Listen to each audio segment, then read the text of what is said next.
तो चूंकि मैं आयुर्वेद का व्यक्ति हूँ, यदि चिकित्सा शास्त्र के अनुसार हम बात करें, वात पित्त और कफ होते हैं, तो इसको अध्यात्म के साथ आप कैसे जोड़ेंगे? मेरे दर्शकों को मुझे भी कैसे बताएंगे? अध्यात्म का लेना देना है बैलेंस से और स्वीकृति से।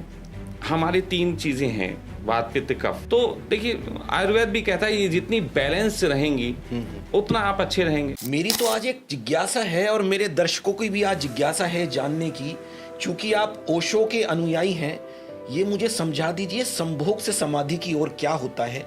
संभोग में तो है, समाधि तक जाना है।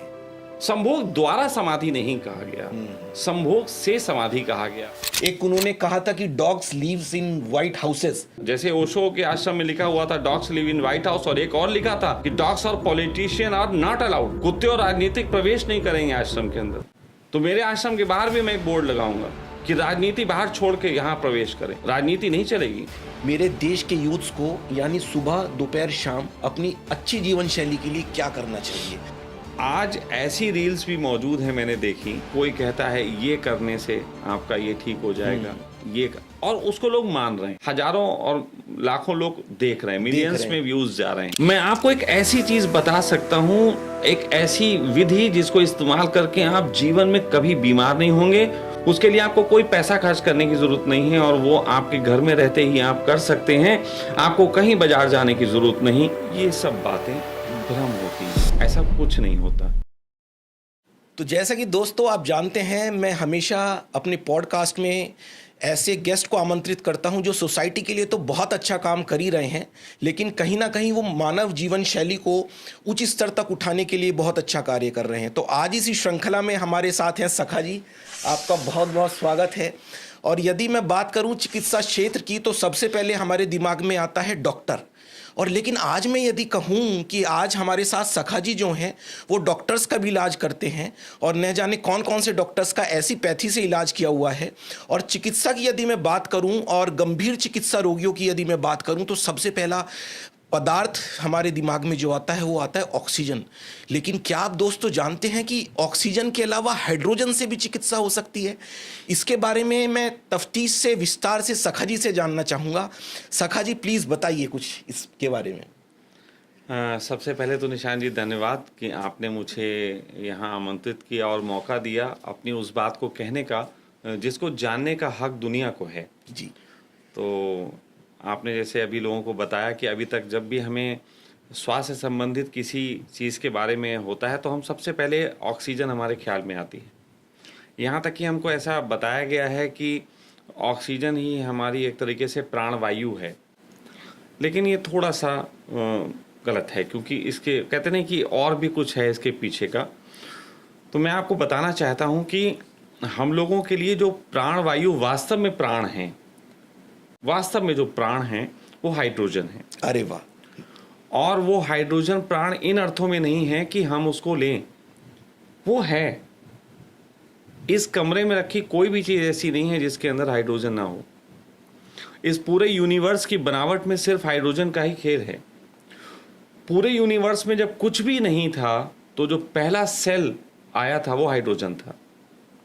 तो अगर हम कहें कि गॉड ने जब दुनिया बनाई तो उसने जिस मिट्टी का इस्तेमाल किया दुनिया बनाने के लिए, तो उस मिट्टी का नाम हाइड्रोजन है।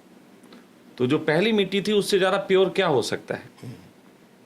तो हाइड्रोजन है, और हाइड्रोजन के माध्यम से हम बहुत लोगों के रोगों को दूर करने के लिए काम कर रहे हैं। और जैसे एक होता है कि जीवन के संबंधित अगर बात कहें तो जीवन एक ऐसा है जो कभी भी ऐसा नहीं होता कि पूर्ण हो गया हो। वो लगातार चलता रहता है, लगातार ग्रो अप होता रहता है, कभी गिरता है, कभी उठता है। यही जीवन की शैली है। यही स्वास्थ्य के संबंध में भी है कि कोई भी रिसर्च फाइनल रिसर्च नहीं होती, हमेशा उसमें आगे संभावनाएं बाकी रहती हैं। तो अभी तक हम लोगों ने जो भी किया है, सच बात तो यह है कि मैंने कोई डिग्री नहीं ली है, मैं स्पष्ट कहता हूँ मैं कोई डिग्री नहीं ली। लेकिन देखिए ऐसा होता है, जीवन से सीखने का ढंग होता है। तो कुछ लोगों के लिए वो ढंग किताबें होता है और कुछ लोगों के लिए वो ढंग जीवन को जीना होता है।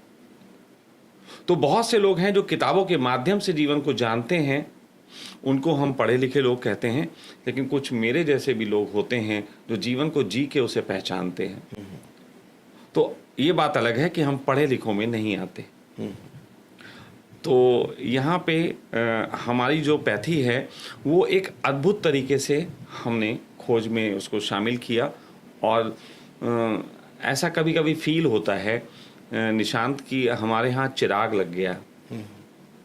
वाकई में मेरे जैसा व्यक्ति जब ये शब्द बोलता है तो थोड़ा सा लोगों को आश्चर्य होता होगा, लेकिन सच बात यह है कि हमारे यहाँ तो एक चिराग लग गया है जिसकी दुनिया को बहुत ज़रूरत है। हम चीख चीख के इस चीज़ को कह रहे हैं कि आप हमें सुनो, समझो, जानो। और मैं सारी मेडिकल पैथीज जितनी भी हैं, चाहे वो मेडिकल साइंस हो, चाहे वो आयुर्वेदी हो, चाहे वो कोई भी पैथी हो, इवन की पैथी छोड़िए, एक सड़क के किनारे बैठा व्यक्ति भी इस पे अगर काम कर रहा है तो मैं कहूँगा कि एक वक्त आ गया है कि हम हाइड्रोजन पे बात करें, हाइड्रोजन को हम लोगों के उपचार के लिए बात करें। एक ज़माना था अगर कोई आपसे कहता कि हाइड्रोजन से बिजली बन सकती तो आप नहीं मानते। आज बन रही है, हाइड्रोजन से कारें चल रही हैं, हाइड्रोजन से लोगों का इलाज भी संभव है, बहुत अच्छे ढंग से संभव है। और हमने देखा है और लगातार कि हम ऐसे रोगों को ठीक कर रहे हैं जिसके लिए सारी मेडिकल साइंस हैंड्स अप कर देती है।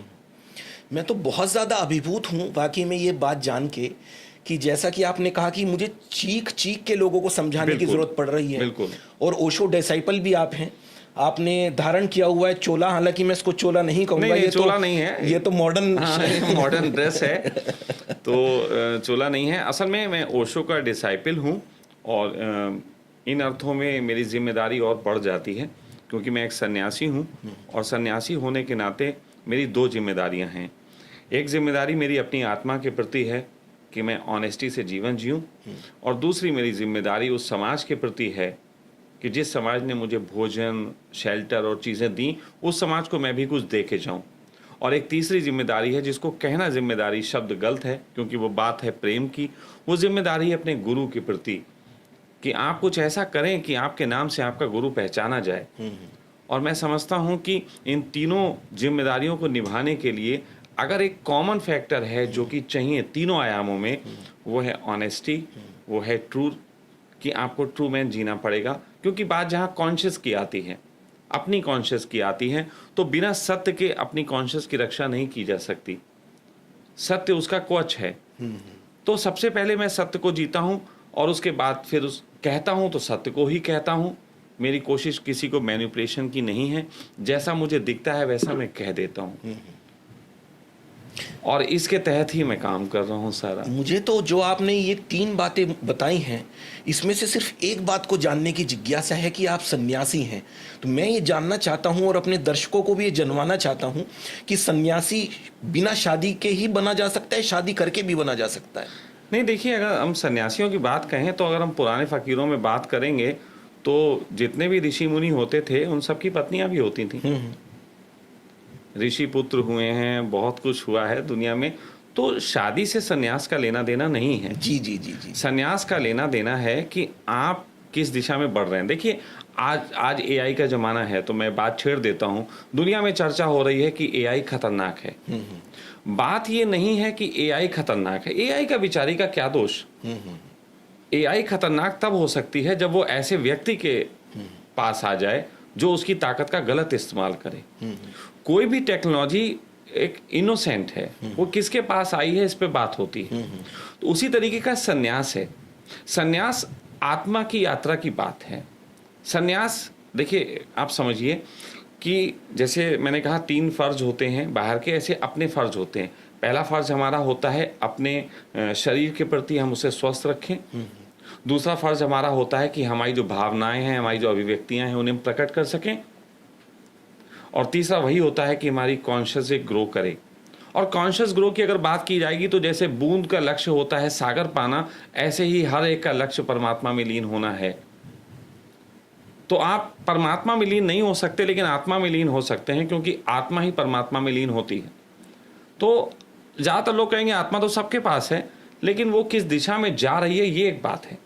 एक व्यक्ति की आत्मा जो है पूरी बिजनेस में है, एक व्यक्ति की आत्मा पूरी स्त्रियों में है, एक व्यक्ति की आत्मा पूरी फिल्मों में है, एक व्यक्ति की आत्मा जो है वो बाहर जगत में है, और एक व्यक्ति की आत्मा है कि मैं ट्रू होके जीऊँगा, सच्चा होके जीऊँगा, जैसा हूँ वैसा प्रकट करूँगा, झूठ नहीं बोलूँगा।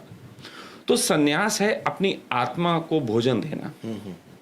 ये कौन कैसे देता है, ये अलग अलग ढंग हैं। कोई शादी करके देता है, कोई बिना शादी के देता है।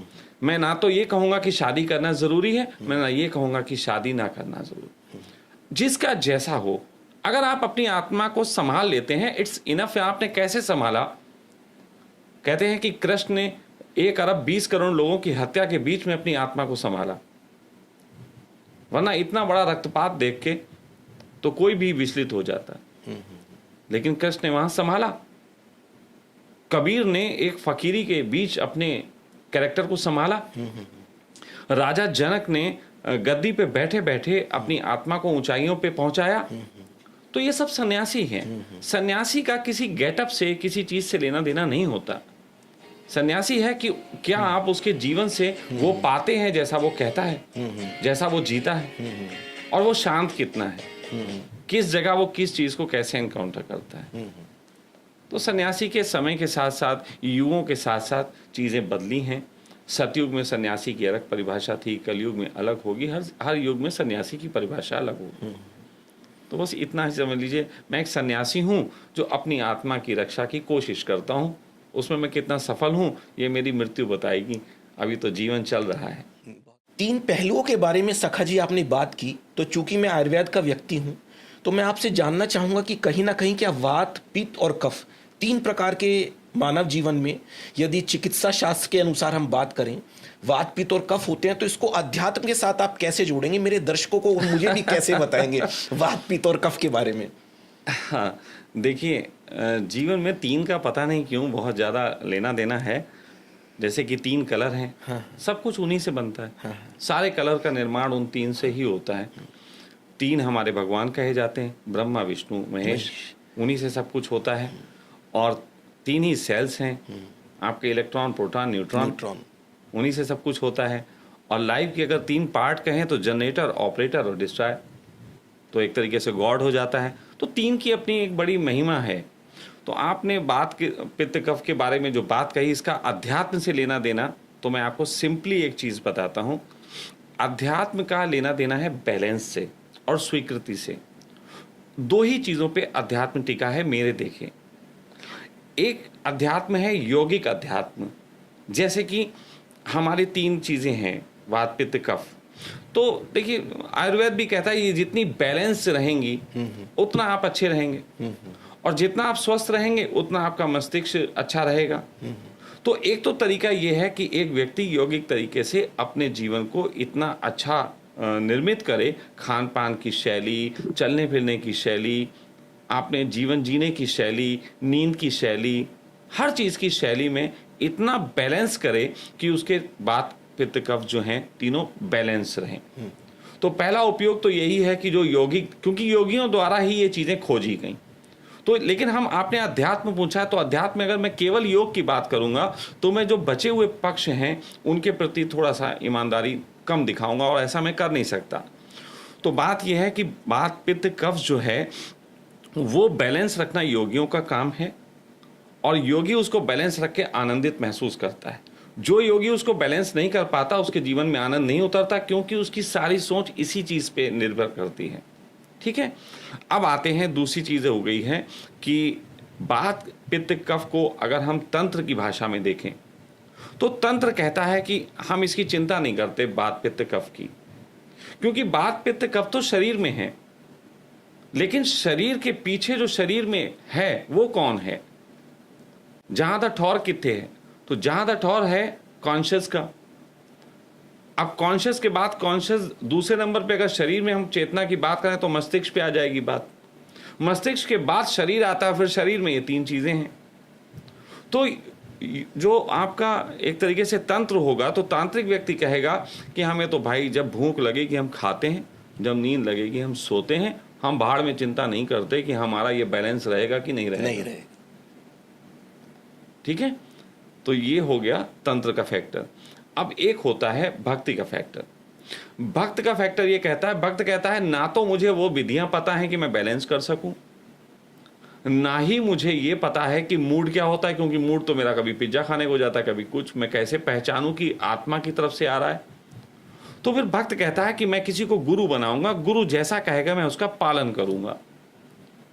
और उसमें एक बड़ा फैक्टर है कि यदि उस पालन के बाद भी मेरा वात पित्त कफ सही नहीं रहा, तो फिर जैसा भी शरीर है, पीड़ा में भी शरीर है, मैं उसको स्वीकार करूंगा और आनंदित रहूंगा।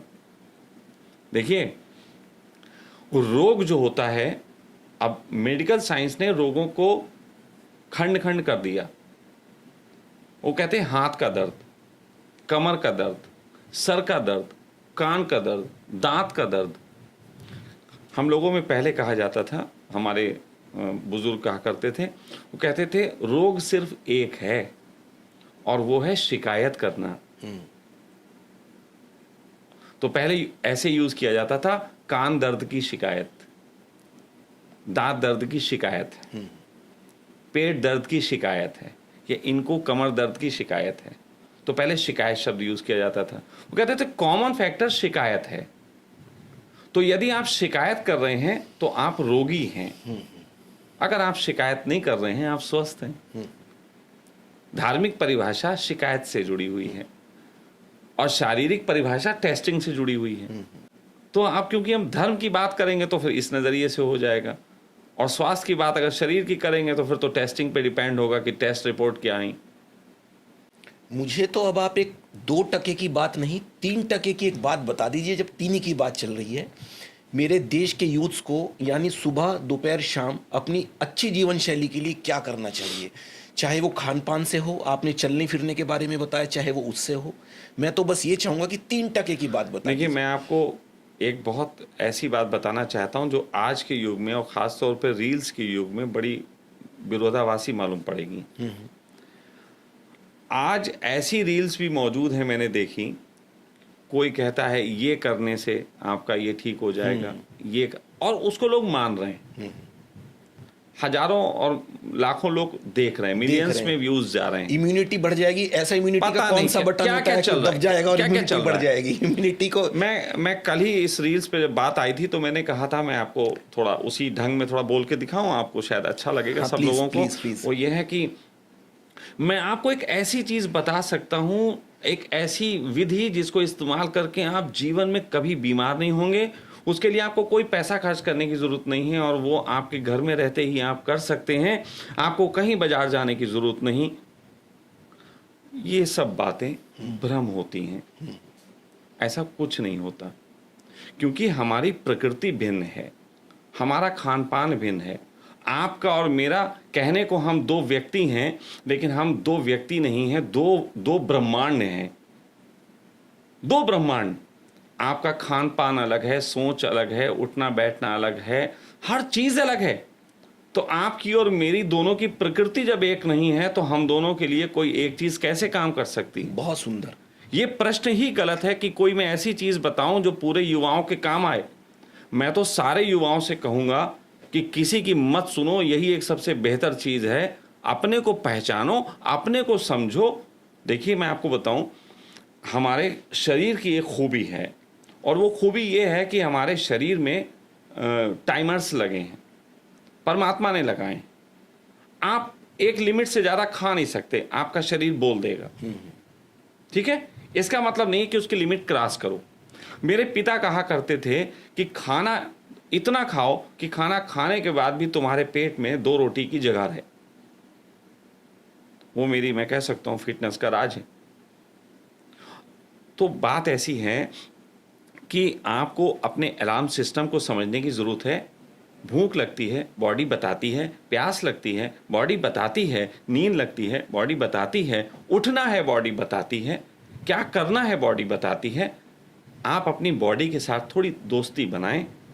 मेरा मानना यह है कि जीवन में चाहे विद्यार्थी को सफलता चाहिए हो, चाहे बिजनेसमैन को सफलता चाहिए हो, किसी भी व्यक्ति को अगर ऊंचाइयों पे जाना है तो उसको अध्यात्म को थोड़ा सा अपने जीवन में उतारना चाहिए, क्योंकि अध्यात्म को उतार के आपको अपने को सुनने की कला आती है, और सबसे अच्छा टीचर आपके अंदर बैठा है। वो ना मैं हो सकता हूँ, ना आप हो सकते हैं। दुनिया का कोई व्यक्ति एक ऐसा नियम नहीं दे सकता जो सभी के काम आए।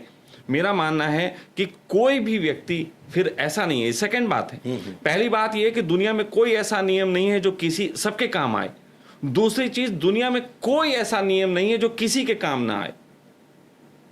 यानी कि एक मूर्ख से मूर्ख व्यक्ति खड़ा करके आप उसे लेक्चर दिलाइए तो उसके 4% फॉलोअर तब भी बन जाएंगे। ये साइकोलॉजी एक साइकोलॉजी का पार्ट है कि जिसमें कहते हैं आप कोई भी बात कहेंगे 4% लोग आपको फॉलो करेंगे। ये अंधविश्वास का धंधा कैसे चलता है? उन्होंने 100 लोगों को दवाई दी, उसमें 4 लोगों को लग गई, फिर वो 4 लोग 400 ले आए, 400 में से 16 लोगों को लग गई। इसी तरीके से उनका परसेंटेज चलता रहता है, क्योंकि हर आयाम के लोग बैठे हैं, हर एक को अलग अलग बात जो है वो क्लिक करती है। तो इसलिए जब दुनिया अनूठी है तो इसमें अनूठे ढंग से ही जिया जाएगा। तो हर व्यक्ति को अपनी प्रकृति पहचाननी है। जिस तरीके से आप अपनी शरीर की नाप देख के कपड़े लेते हैं, आपको भोजन भी अपने चित्त को देख के लेना चाहिए, दूसरे को देख के प्रभावित नहीं होना चाहिए। आप यूनिक हैं, परमात्मा ने आपको श्रेष्ठ बनाया है, और हर व्यक्ति को ये अहंकार पालने का हक है। ये एक आध्यात्मिक मुंह से अहंकार पालने का हक अच्छी बात नहीं लगेगी, लेकिन मैं कह रहा हूं कि हर व्यक्ति को यह अधिकार पालने का हक है कि वो जीवन में सबसे श्रेष्ठ है।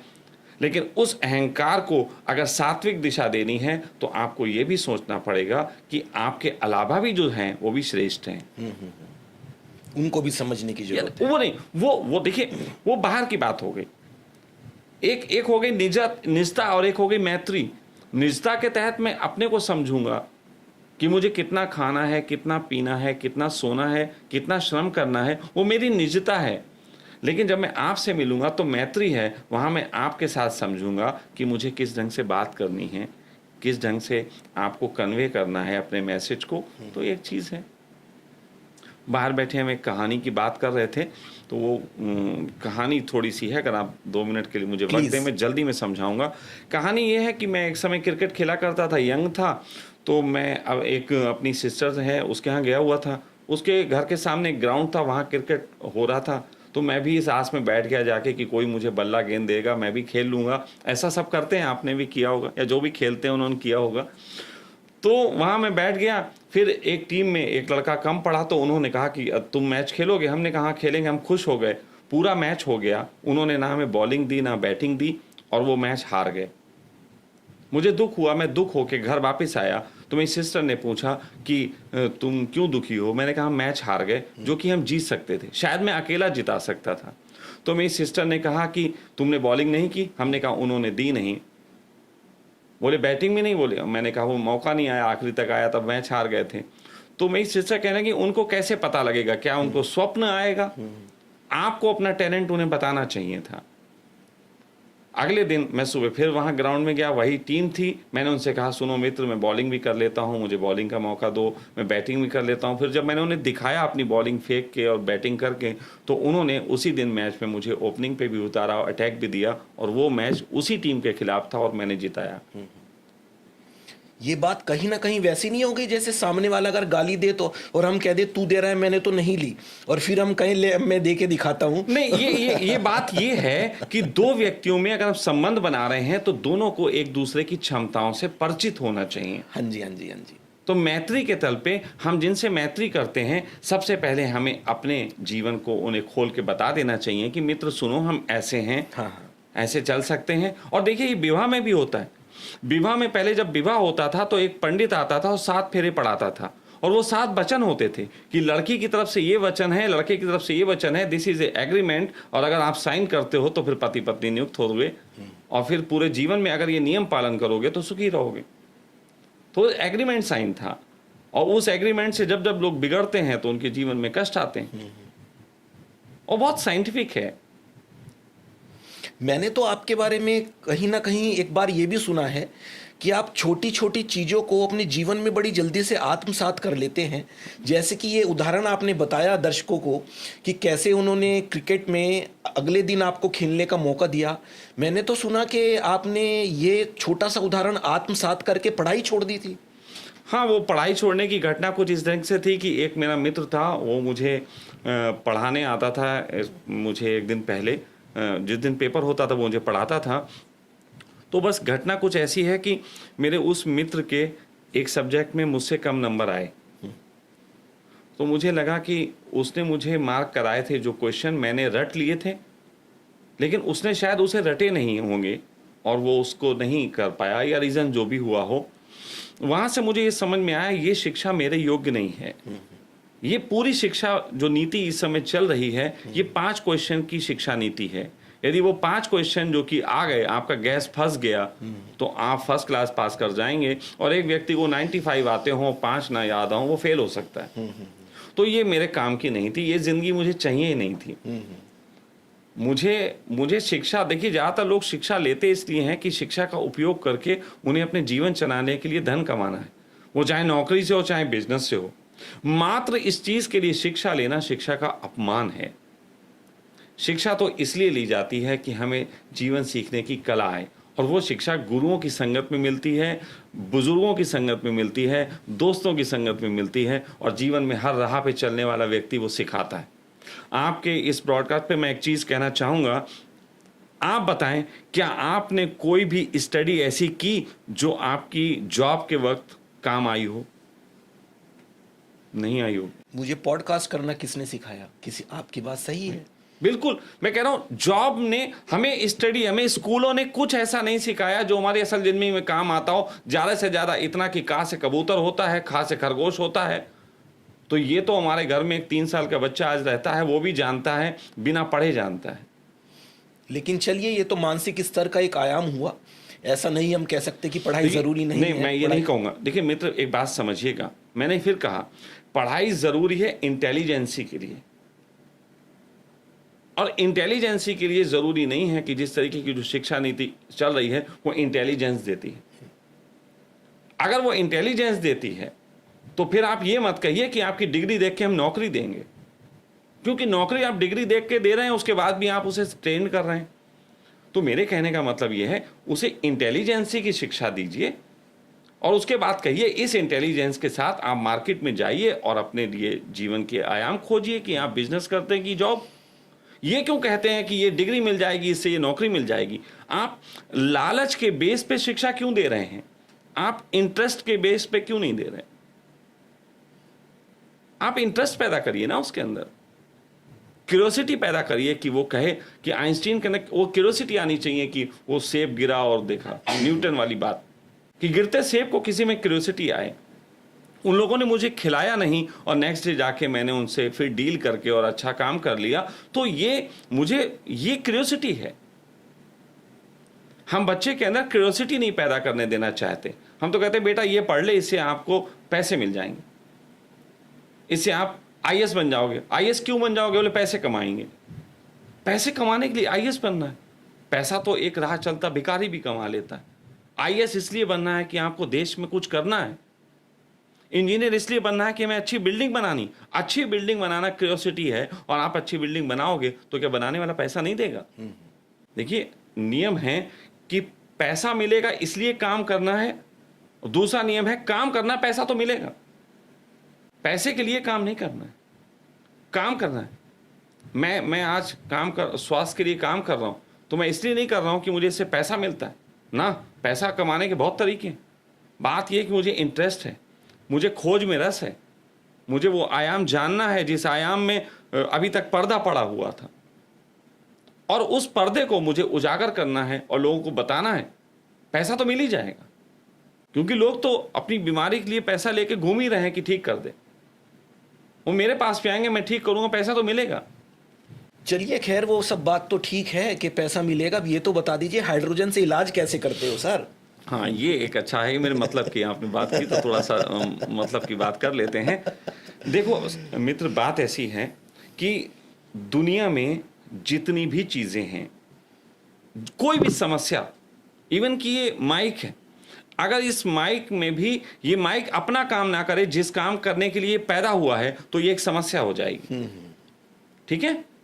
तो इसी को आपकी मेडिकल साइंस की भाषा में बोलते हैं फ्री रेडिकल्स। जब आपके शरीर में जिस सेल को जो काम करना चाहिए था वो काम नहीं करता है, तब आपके शरीर में बीमारियां पैदा होती हैं। डन? इतनी सी बात समझ में आ गई? ये एक बिल्कुल अनपढ़ व्यक्ति को भी समझ में आ जाएगी कि मैं क्या कह रहा हूं। ठीक है? अब मैं ये कहूं कि अगर ये खराब हो गया है तो इसको हम, मतलब यानी कि ये जो काम करना चाहिए था वो नहीं कर रहा है, तो इसको क्या होगा, एक मैकेनिक आएगा जो इसको ठीक करेगा। वो ठीक करना ऐसा ही है जैसे मैकेनिक ने इसे समझाया कि तुम इस काम के लिए बने थे, तुम इस काम को करो, ठीक है। लेकिन बॉडी में जो हमारे सेल्स हैं उनको कौन समझाएगा? अब क्वेश्चन ये है ना लोग कि आपने उदाहरण तो यहां वाला दे दिया, अब उन सेल्स को कौन समझाएगा? देखिए, अगर कोई व्यक्ति थोड़ा सा समझदार है और वो जीवन को समझता है तो उसे पता होना चाहिए कि सेल भी एक पूरा विज्ञान है, पूरा ब्रह्मांड है। आयुर्वेद में कहा जाता है कि हमारा शरीर में वो सब कुछ है जो ब्रह्मांड में है, और मैं कहूं कि हमारे सेल में वो सब कुछ है जो हम में है। यानी कि एक सेल से हमारे एक शशांक तैयार किया जा सकता है, एक सखा तैयार हो सकता है। आपके शरीर का एक सेल लेके मैं एक निशान बना सकता हूं। तो यानी कि आपके एक सेल में सब कुछ है ना, यानी कि पूरा माइंड भी उसके अंदर है, उसके अंदर ये भी है कि हमें करना क्या था, सब कुछ है, लेकिन उसे समझाने वाला सेल नहीं है। तो हमने इसको ऐसे पकड़ा कि देखिए, हाइड्रोजन जो है वो दुनिया का फर्स्ट मॉलिक्यूल है और वो सबसे छोटा है, उससे छोटा कुछ नहीं है। वो इतना छोटा है कि आपके विचार के जो सेल होते हैं उसमें प्रवेश कर सकता है। विचार के भी सेल होते हैं, लोग ये मानेंगे, लोग कहेंगे कैसी बात कर रहे हो, हाँ होते हैं, विचार के भी सेल होते हैं। एटम के पीछे भी बहुत सारी चीजें होती, अभी भी खोज जारी है कि इनको तोड़ के देखो इनके पीछे क्या है। सबसे पीछे विचार मिलेगा आपको, सबसे पीछे भाव मिलेगा। तो वो इतना छोटा सेल है कि आपके वहां पे भी प्रवेश कर जाता है। दूसरी चीज, जब हमने इस पे खोज की तो हमें पता लगा, क्योंकि मैं ज्योतिष के माध्यम से भी करता हूं, केवल हाइड्रोजन नहीं है। अच्छा, हाइड्रोजन को सपोर्ट करता है ज्योतिष, फिर उसको रागा, ये पूरा साइंस है, रागा के साथ एक योग निद्रा, 4 चीजों का जोड़ से हम थेरेपी कर रहे हैं। तो इसमें हाइड्रोजन पे जो हमने रिसर्च किया तो पता लगा हाइड्रोजन जो है वो बृहस्पति ग्रह से है, मतलब बृहस्पति में पूरी हाइड्रोजन है। तो हाइड्रोजन को अगर ज्योतिष में बात करेंगे तो इसको बृहस्पति कहा जाएगा। बृहस्पति ज्योतिष की भाषा के अनुसार गुरु है, और बृहस्पति एकमात्र ऐसा, अब जैसे कि अगर हम आपकी मेडिकल साइंस में बात करें, कोई भी सेल ऐसा नहीं है जिसके साइड इफेक्ट नहीं, कोई दवाई ऐसी नहीं जिसके साइड इफेक्ट नहीं, कोई काम ऐसा नहीं जिसके साइड इफेक्ट नहीं, दुनिया में कोई भी ऐसी चीज नहीं जिसके साइड इफेक्ट नहीं। लेकिन अगर ज्योतिष में पूछेंगे तो कहेंगे कि बृहस्पति एक ऐसा ग्रह है जो साइड इफेक्ट नहीं देता। बृहस्पति कभी किसी का बुरा नहीं करता। बृहस्पति को आप गाली भी दो, बृहस्पति कुछ नहीं करता। बृहस्पति को लोगों ने बहुत कुछ कहा, बृहस्पति फिर भी सह गया। तो बृहस्पति कोई किसी को नुकसान नहीं पहुंचाता, नुकसान के लिए बना ही नहीं है, उसके पास नुकसान का कंसेप्ट ही नहीं है। तो वैज्ञानिकों ने 20 साल से इस सेल्स पे काम किया, एक मशीन बनाई, जापान में इस पे बहुत काम हुआ। आज जापान और चीन पूरा इसको यूज कर रहा है, लेकिन वो यूज कर रहा है डिटॉक्स के लिए। ओके, ठीक है। अब मैं आपको बताता हूँ वो डिटॉक्स के लिए यूज कर रहा, लेकिन जब हमने इसको यूज किया तो हमें पता लगा इसे मोर पावरफुल, ये कुछ और है और बड़ी ताकत है जिसको हम यूज नहीं कर पा रहे हैं। जैसे किचन में रखे चाकू से हम अदरक काट रहे हैं, लेकिन उसी चाकू से लोग इलाज कर ले रहे हैं। तो वो उन्होंने मोर पावर उसमें देखा, तो मैंने देखा कि इसमें मोर पावर है, हम इसको और यूज कर सकते हैं डीप जाके। तो फिर हमने स्टडी की तो हमें पता लगा कि न्यूरॉन्स की हमारी जो प्रॉब्लम्स हैं, हमारे मस्तिष्क में जो होती हैं न्यूरोलॉजिकल प्रॉब्लम्स, वो प्रॉब्लम ऐसी हैं जिसका आज तक कोई सोल्यूशन नहीं कर पाया मेडिकल साइंस। वो कहता है कि हम वहाँ पे जाके कुछ नहीं कर सकते। तो जीन थेरेपी, अभी आपने एक देखा होगा, एक जीन थेरेपी चली है। अब जीन थेरेपी का जिक्र इसलिए कर रहा हूँ क्योंकि आगे मेरी बात में जीन थेरेपी से कनेक्ट होगी हमारी थेरेपी। जीन थेरेपी ये करती है कि उन्होंने कहा कि जैसे एक आप थोड़ा सेहत आपकी अच्छी है और एक बहुत पतला दुबला आदमी है, तो पतले दुबले आदमी में सिर्फ इतना है कि उसमें एक जीन नहीं है जो कि मोटा बनाता है, और एक व्यक्ति कोई सेहत अच्छी है, इसका मतलब है उसमें वो जीन है जो सेहत अच्छी करता है। एक व्यक्ति के अंदर ऐसा जीन है जो उसे मोटा बनाता है। तो अगर मोटा वाला जीन निकाल के पतले वाले व्यक्ति के जीन में फिट कर दिया जाएगा तो पतला वाला भी मोटा हो जाएगा, क्योंकि जीन मतलब प्रोग्राम। अगर उसको एक सॉफ्टवेयर की लैंग्वेज में समझें कि जीन एक प्रोग्रामिंग है, वो जैसा प्रोग्राम लिखा जाएगा वैसे ही वो आगे चल के बनेगा। ये बिल्डिंग के नक्शे जैसी बात है, ठीक है। तो हम लोगों ने इसको देखा कि ये सबसे छोटा मॉलिक्यूल है, इसका मतलब किसी भी मॉलिक्यूल के साथ, फिर इसकी स्टडी कहती है, इसकी पूरी बुक है, उसमें जिन लोगों ने इस पर स्टडी की उन्होंने कहा है कि हमने देखा है कि ये फ्री रेडिकल्स को जाके किल करता है। फ्री रेडिकल्स के साथ जाके दोस्ती करता है, फिर उनको समझाता है और सही रास्ते पे ले आता है, या उनको कहता है कि अब तुम साइड में चले जाओ। तो ये फ्री रेडिकल्स के साथ संबंध बनाता है। जब हमने इसको पकड़ा तो हमने कहा ये तो बृहस्पति ग्रह वाली बात हो गई कि गुरु को कहीं भी भेज दो वो ज्ञान ही देगा। कहते नहीं पहले सन्यासी लोग, आज लोग कहते हैं कि भारत देश में करोड़ों सन्यासी हैं। मैं कहता हूं जब करोड़ों आपके पुलिस वाले हो सकते हैं यहाँ के सिस्टम को संभालने के लिए कि कोई क्राइम ना करे, तो लोग क्राइम ना करें इसको देशना देने के लिए करोड़ों सन्यासी क्यों नहीं हो सकते? और सन्यासी को तो आप सैलरी भी नहीं दे रहे हो। सन्यासी तो बेचारा अपने आप लोगों से खाना मांग रहा है और दुनिया को ज्ञान भी दे रहा है कि भाई साहब सही से जियो, भाई साहब बुरा काम ना करो, भाई साहब कुछ गलत ना करो। तो सन्यासी को इतना अपमान क्यों? तो उसी तरीके से सन्यासी को जहाँ भेजोगे अच्छा ज्ञान देगा। तो हमारे शरीर में जब ये सेल जाता है तो वो देखता है कहाँ कहाँ गड़बड़ हो रही है, वो उनको ठीक करता है। लेकिन फिर ये तो दिक्कत की एक बात थी। दिक्कत की बात ये थी कि किसी की किडनी में प्रॉब्लम हो गई है, अब ये सेल आराम से जाएगा और फिर शरीर में जाके पता नहीं वो किसको समझाएगा, लेकिन ज़रूरत तो हमें किडनी में है ना। अब इस सेल को सीधे किडनी को कैसे बताओ, क्योंकि ये मूडी सेल भी है। इस सेल की बात में वैज्ञानिक कहते हैं कि इसको कंट्रोल नहीं किया जा सकता, ये मूडी है। तो गुरु मूडी भी होते हैं, होते अच्छे हैं लेकिन मूडी होते हैं, चलते अपने ढंग से। तो गुरु को सही दिशा में उनसे आशीर्वाद प्राप्त किया जाए, इसका एक पूरा प्रोसेस है। क्योंकि मैं खुद भी गुरु हूँ, सन्यासी हूँ, तो मैं इसको समझ पाता हूँ कि गुरु को कैसे डील करना है। तो इस बृहस्पति सेल को हमने फिर ज्योतिष के हिसाब से इसको समझा कि किसी व्यक्ति में प्रॉब्लम है तो कौन सी एनर्जी उसकी डिस्टर्ब्ड है।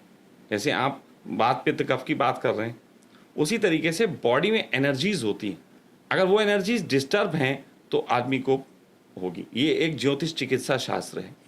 तो उसके हिसाब से हमने इसको पकड़ा और फिर हमने देखा कि हम किस ऑर्गन पे क्या प्रॉब्लम है और वो किस हिसाब से है, उससे संबंधित हमने रागा तैयार किए और हमने उसको हाइड्रोजन आपको लगाई और फिर उसको ऐसे रागा दिए कि आपको किडनी में अगर हाइड्रोजन का पहुंचाना है तो हमने एक रागा तैयार किया उस व्यक्ति के हिसाब से।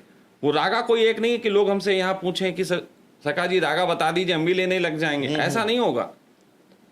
आपकी कुंडली के हिसाब से पूरी रिसर्च करके वो रागा निकलता है, फिर किस दिन किस टाइम पे आपकी हीलिंग एनर्जी एक्टिव होती है उस टाइम पे हम आपको वो थेरेपी देते हैं और वो रागा सुनाते हैं जिसमें आपके ये सेल हाइड्रोजन्स के जो मॉलिक्यूल हैं वो उस ऑर्गन के जो सेल्स हैं जो वर्क नहीं कर रहे हैं, फ्री रेडिकल में कन्वर्ट हो गए हैं, उनको जाके समझा सके कि तुम इस काम के लिए हो।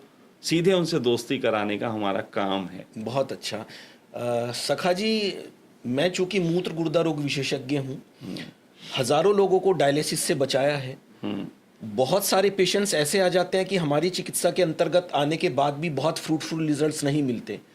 तो कहीं ना कहीं मुझे ऐसा लग रहा है, चूंकि आप ये जानते हैं कि भाई डॉक्टर साहब जो है मूत्र गुर्दा रोग विशेषज्ञ हैं, तो बार बार आपने किडनी गुर्दा का नहीं, वो आपकी एनर्जी हमसे मैच खा गई, इसलिए हम वही बहने लगे, बस इतनी सी बात है। तो चलिए, ऐसे कोई पेशेंट यदि आते हैं मेरे पास कि मेरी चिकित्सा के बाद भी उनको आराम नहीं आ रहा, तो मैं सखा जी के लिए जरूर बोलूंगा। देखिए, हमने स्लोगन ही यही दिया।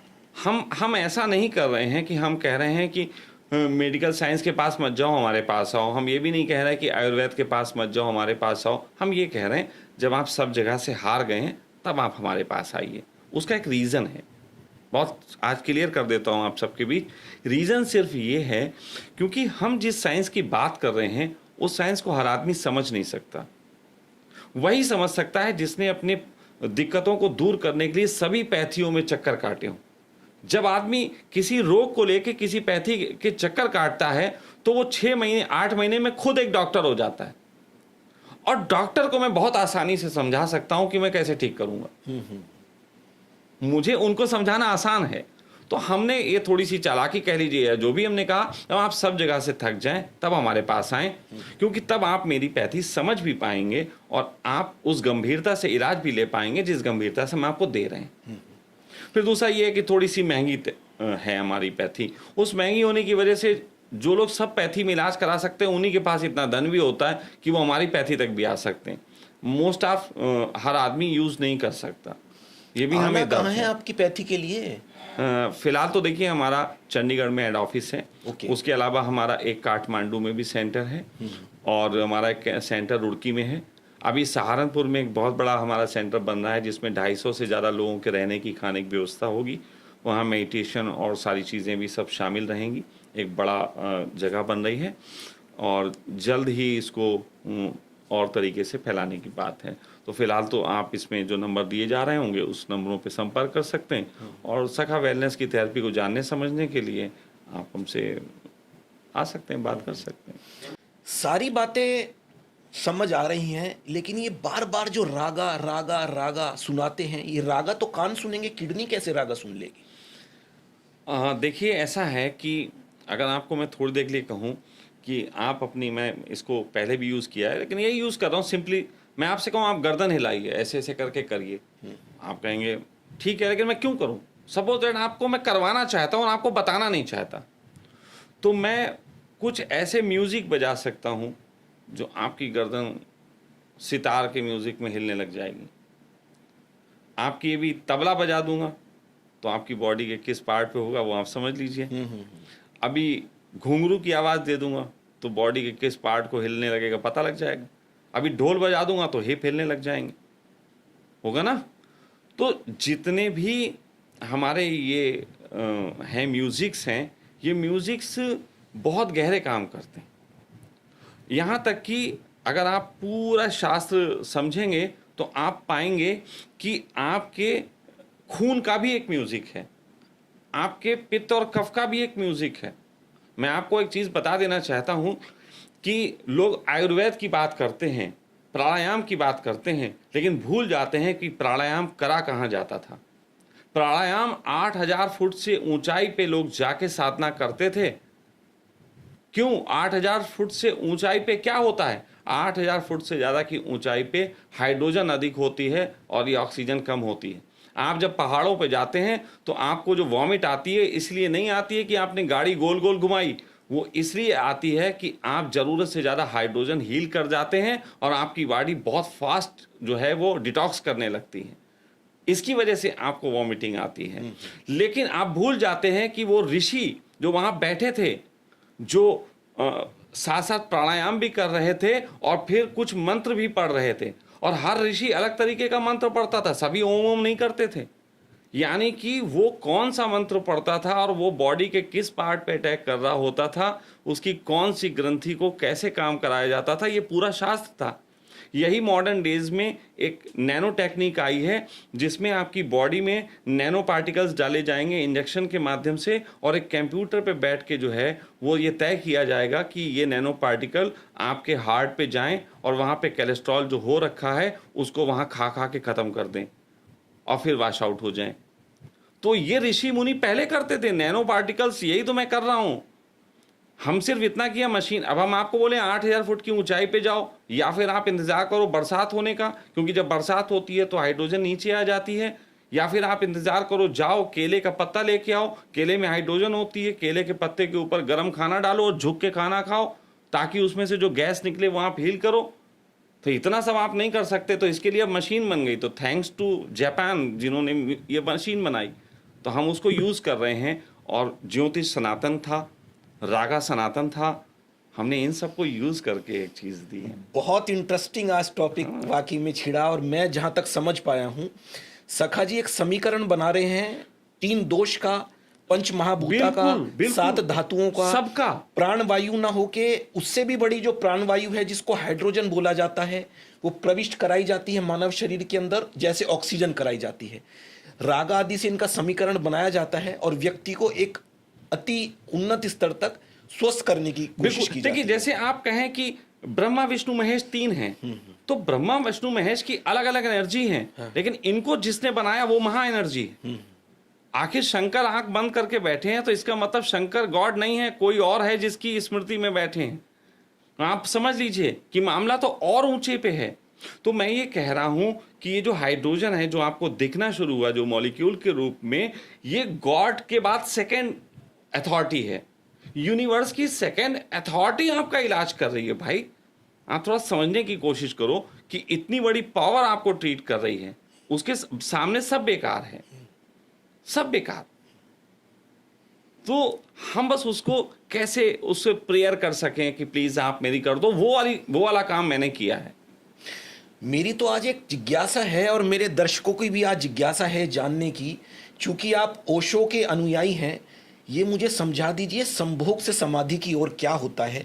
बहुत सारे लोगों की जिज्ञासा है। और एक उन्होंने कहा था कि dogs leaves in white houses, तो बहुत सारी कंट्रोवर्सीज उनके जीवन के साथ जुड़ी हुए हैं, फिर भी इतने सारे अनुयायी, मैं भी कहीं ना कहीं उनका अनुयायी हूं।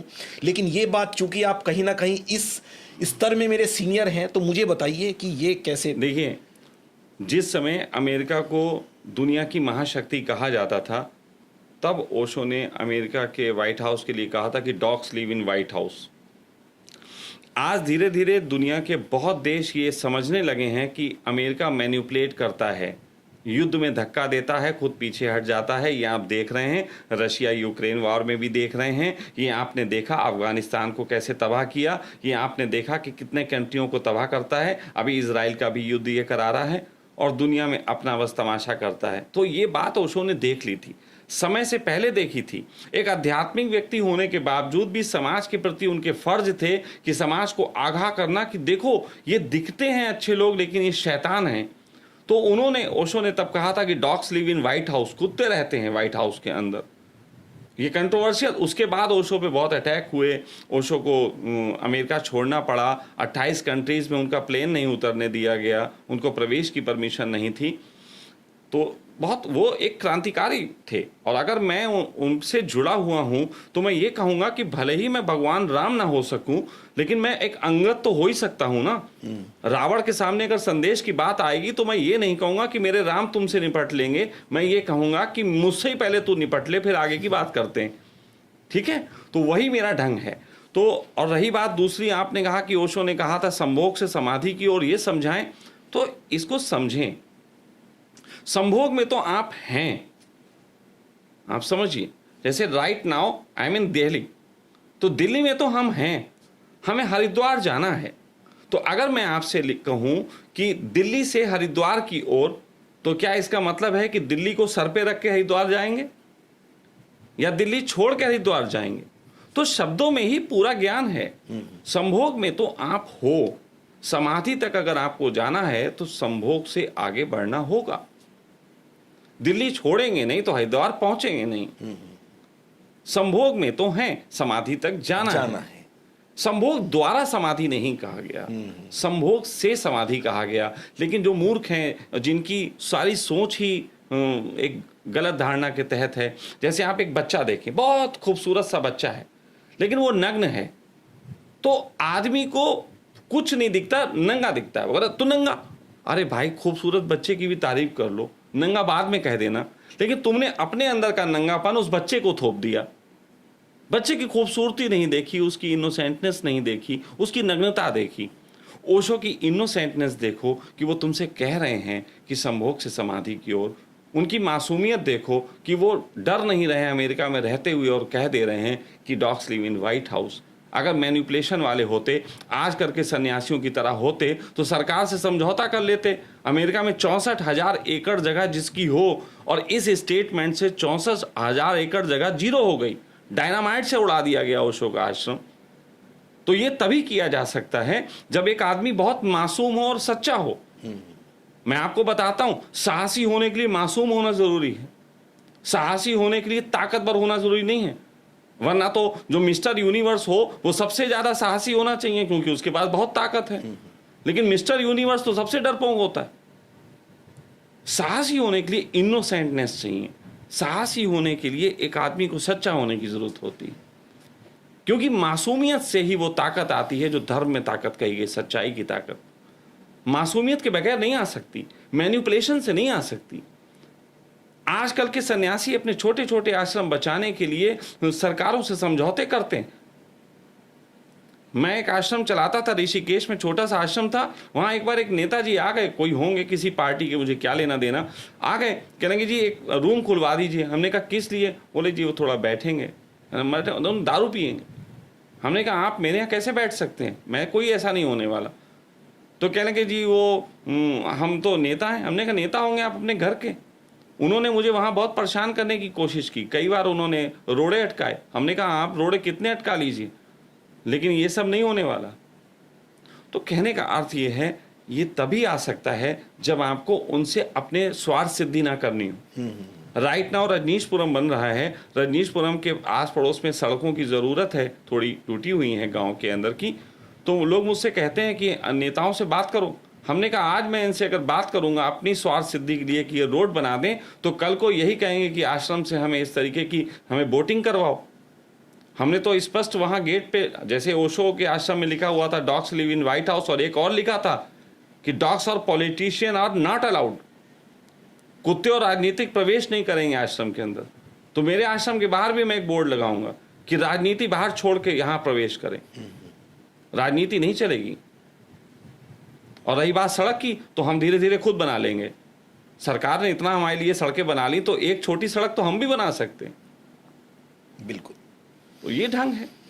बहुत सारी जिज्ञासाओं को आज आपने शांत किया, बड़ी मीठी मीठी बातें की। और आपकी एक जिज्ञासा और थी, आप मुझसे पॉड से पहले पूछ रहे थे कि डॉक्टर साहब आपका जो सुवासित आंवला प्रोडक्ट है वो बड़ा धूम मचा रहा है। तो जिज्ञासा की बात भी आ गई, मीठे की बात भी आ गई। आज आपकी मैं वो जिज्ञासा शांत कर देता हूँ कि सुआंवला है क्या। हाँ, क्योंकि मुझे पता चला था कि आप जो दे रहे हैं वो एक अच्छा सा आप आंवले का एक प्रोडक्ट है जो आपने शहद के साथ बनाया है। हाँ। तो जिज्ञासा तो उठी थी, क्योंकि देखिए मैं आपको सच बताऊं, आज की हालत में ये है कि एक बच्चे से कहो क्या खाना है तो बच्चा तुरंत कहेगा वो पिज्जा, है ना, वो तुरंत जो है वो कोई चॉकलेट या ऐसी चीज। क्या नेचुरली हमारे यहाँ कुछ कमी थी।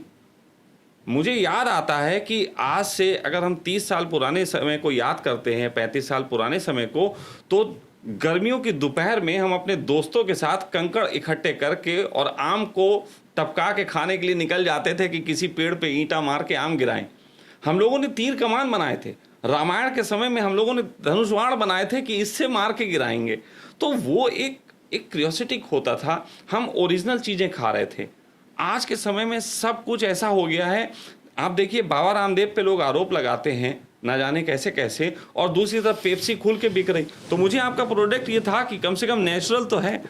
चलिए आज आपकी जिज्ञासा शांत कर देता हूँ। मैं वाकई में बड़े दिल से आपके लिए लाया हूँ ये सुआंवला, और एक आप जरूर इसको खा के देखिए और पसंद आएगा आपको। अच्छा, मैं थोड़ा सा आपसे पूछना भी चाहूंगा, इसमें आपने क्या क्या मिलाया है? थोड़ा सा इसमें मैंने क्या क्या मिलाया है, देखिए मैं आपको बता दूं। बेसिकली ये मैंने बिल्कुल शास्त्रों की विधि से बनाया है, जैसा कि शास्त्रों में लिखा हुआ है।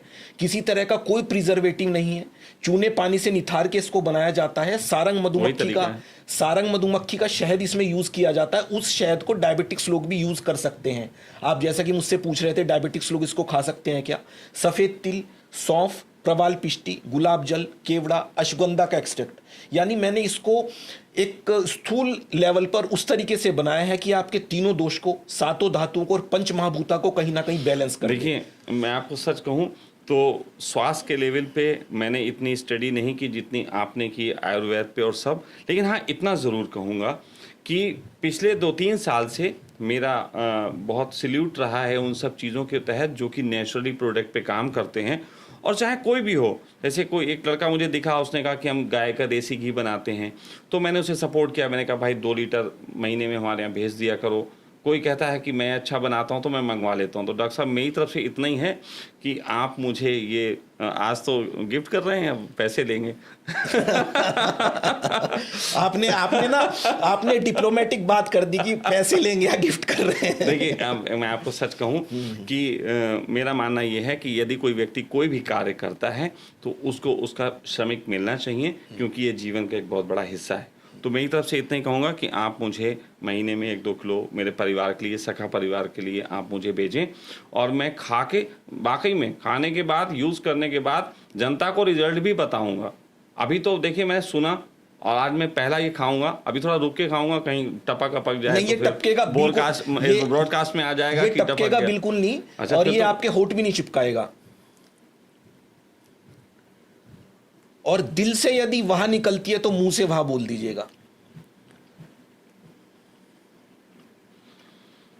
मेरे 50 साल की उम्र के अनुभव के आधार पर इतना कह सकता हूं, इसमें शक्कर तो नहीं है।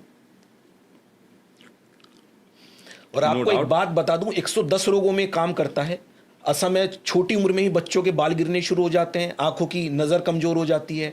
उसके अलावा और बहुत सारी दिक्कत हो जाती हैं, जोड़ों के दर्द वगैरह, खांसी, नज़ला, जुकाम, जो रोज़मर्रा की ज़िंदगी होती दिक्कतें होती हैं। एनर्जी व्यक्ति को फील नहीं करती। ऐसी बहुत सारी दिक्कतों में लाभ करता है सुवासित आंवला। शास्त्रों में राग खांडव इसको बोला जाता है। सुआमला इसकी शॉर्ट फॉर्म है, सुवासित आंवला। वहाँ से सु और आंवला ले लिए, इसलिए हम इसको सुआमला बोलते हैं। है देखिए, खाने में स्वादिष्ट है। एक मिठाई खाने, रसगुल्ला खाने से तो बेहतर मुझे लगा, ये तो मैं कहूँगा। और खाने के बाद मैं समझता हूँ खाया जा सकता है। उसके अलावा ये दूध के साथ लेना, कैसे भी इसको आप ले सकते हैं। आंवले का हालांकि ये सिद्धांत है, मतलब ये एक्सेप्शन है कि आप इसको दूध के साथ लें या बिना दूध के साथ लें। दूध के साथ यदि लेंगे खट्टा होने के बावजूद भी, ये विरुद्धार नहीं है। ओके। क्योंकि मुझे ये लगा, मुझे याद आता, देखिए मैं आपको बताऊं, मेरी माँ आंवले का अचार ये रखती थी, घर में बनता था हमारे। और हमारे पिताजी जो थे वो थोड़े से स्पोर्ट्समैन थे, उनके लिए हमेशा बनता था। तो मेरे पिताजी के नियम थे कि वो 2 ये लेते थे, खाते थे और संग में 1 गिलास दूध पीते थे। और मेरे पिताजी फिटनेस के लिए बहुत कुछ अच्छा करते थे और उनकी फिटनेस बहुत अच्छी थी, ये सब मानते थे। वो बॉडी बिल्डर भी रहे, स्टेट लेवल चैम्पियन भी रहे, उसके अलावा भी वो फिज़िकली फिट रहे हमेशा। तो फ़िलहाल तो ये इसके लिए धन्यवाद कहूँगा जो आपने मुझे दिया। और निश्चित ही पहला स्वाद इसका स्वादिष्ट है, उसके बाद अनुभव से बताऊंगा। और निश्चित ही किसी दिन मैं पब्लिकली बोलूँगा, अगर मुझे लगा कि ये लोगों को बताने योग्य है, उन तक पहुँचाने योग्य है, तो मैं खुद इस पे अपनी दूंगा अपनी। अगर आज के लिए मैं आपसे बात करूं तो वाकई में क्या ज़्यादा से ज़्यादा लोगों तक इसको पहुंचना चाहिए? देखिए, मेरा अपना एक मानना है, मैं इसको थोड़ा दूसरे नज़रिए से कहूँगा। देखिए, हम सब जो हैं स्वाद ग्रंथियों के गुलाम हैं। मोस्ट ऑफ आदमी कुछ ना कुछ खा तो रहे हैं। तो मेरा मानना है कि अगर हम खा ही रहे हैं तो कोशिश करना चाहिए कि हमें, देखिए, खट्टा, मीठा, तीखा, कड़वा, सीठा, 5 चीज़ें हैं। मधुर, अम्ल, लवण, कटु, तिक्त, कषाय। बस। अब ये देखिए, ये इतनी अच्छी लैंग्वेजेस मुझे नहीं आती, तो मुझे मैं ये कहूँगा ये 5 इसमें हैं। इसे खा के सिठैलापन भी मैंने फील किया। मीठा भी, कड़वा नहीं है। लेकिन आपको जितने भी आप टेस्ट खाते हैं, मीठा लोग खा लेते हैं, खट्टा लोग खा लेते हैं, तीखा लोग खा लेते हैं, ठीक है, कड़वा नहीं खाते। और सीठा शब्द तो बहुत मुश्किल, पहले मुझे याद है एक होता था कत्था करके आता था, उसमें मिलता था सीठापन, कशेला। हाँ, कशेला। तो सीठा नहीं मिलता इसमें। मुझे अभी खाने के बाद इतनी देर से मैं फील कर रहा हूँ, मुझे सीठापन इसमें दिखा। बस मैं वही आपसे जानना चाह रहा था, जो बात आपको पकड़नी चाहिए थी वो आपने पकड़ ली। मैं थोड़ा सा इसी यही तो मेरी कला है, मेरी यूएसपी क्या है, यही है कि आप मेरे सामने कोई चीज़ रखेंगे, मैं उसकी जड़ तक घुस जाऊंगा कि वो चीज़ क्या है। इसीलिए तो सखा वेलनेस ने ऐसी थेरेपी खोजी जो कि अभी तक कोई इसको खोज नहीं पाया। दुनिया में सिर्फ एक हम ही हैं जो उसको इस ढंग से यूज़ कर रहे हैं और इतना ज़्यादा लाभ दे रहे हैं। तो बात ऐसी है कि नो डाउट इसमें कुछ तो है, बाकी तो एक लंबे समय इसको यूज़ करके, कम से कम 1-2 महीने यूज़ करने के बाद ही कोई प्रतिक्रिया देना मैं बेहतर समझूंगा। तो कोई ऐसा मत समझना मैं इनका ऐड करने आ गया। ये तो यार अब किसी ने यार कोई कुछ खिलाएगा तो उसकी तारीफ तो करोगे, नहीं करोगे? अब पॉडकास्ट है तो यहीं कर देंगे हम। तो वैसे भी आप लोगों को पता ऐसे रहे कि अगर बरमूडा में बैठे हैं तब भी अपनी बात कहनी है, क्योंकि मोल करो तलवार का, पड़ा रहने दो ज्ञान और म्यान। तो जो है ज्ञान का मूल्य है, बाकी किसी चीज़ का मूल्य नहीं है। ये इसको बेचते हैं, क्या करते हैं, मुझे इसकी परवाह नहीं है। लेकिन हाँ, इसे खा के जो मैंने फील किया वो मैं आपसे कहूँगा, निसंदेह करूँगा। किसी का बिजनेस बढ़े तो भी, किसी का बिजनेस घटता हो इससे तो भी, मुझे कोई इससे परवाह नहीं। बहुत बहुत धन्यवाद आपका, बहुत अच्छा लगा आज आपके साथ ये पॉड करके। निशान जी, मुझे भी मज़ा आया। और अच्छी बात ये रही कि ये ब्रॉडकास्ट आपने लीग को तोड़ते हुए कुछ हमारे साथ बातें की, मुझे इससे अच्छा लगा। और हमेशा मैं ये कहता हूँ, आपके माध्यम से लोगों से कह रहा हूँ, निशान जी के माध्यम से हम कोशिश करेंगे आगे बड़े ब्रॉडकास्ट हों। वैसे हम आश्रम भी जब बन जाएगा तो वहाँ पे मीटिंग्स किया करेंगे, 100-100 200 लोगों के बीच में बात रखेंगे। और मैं ये कहता हूँ कि कृष्ण ने गीता कही कम, अर्जुन ने उनसे कहलवाई ज़्यादा। मुझे भी अपनी गीताओं के लिए बहुत से अर्जुनों की तलाश है। जितने अच्छे क्वेश्चन होंगे उतना अच्छा आंसर निकलेगा। आपने अच्छे क्वेश्चन किए, उसके लिए आपको धन्यवाद। प्रणाम नहीं कर पाऊंगा, हाथ में मेरे ये और दोस्तों, बस आप लोगों से भी गुजारिश यही करना चाहूँगा कि आप लोग भी हमारे साथ इसी तरह से जुड़े रहें। ईश्वर आपको खूब स्वस्थ रखें, समृद्धि दें, ईश्वर आपको हर तरह से सुखी रखें। और यदि आप हमें रील के माध्यम से देख रहे हैं तो ज़्यादा से ज़्यादा लोगों तक ये शेयर करें। यूट्यूब पर यदि आपने अभी तक हमारा चैनल सब्सक्राइब नहीं किया है तो सब्सक्राइब जरूर कर लें, क्योंकि आने वाले समय में बस ऐसे ही कुछ इंटरेस्टिंग फैक्ट्स, ऐसे ही कुछ इंटरेस्टिंग शख्सियत आप लोगों के सामने आया करेंगी। ये वादा है मेरा, बस मज़ा ही तो आ जाएगा। Thank you.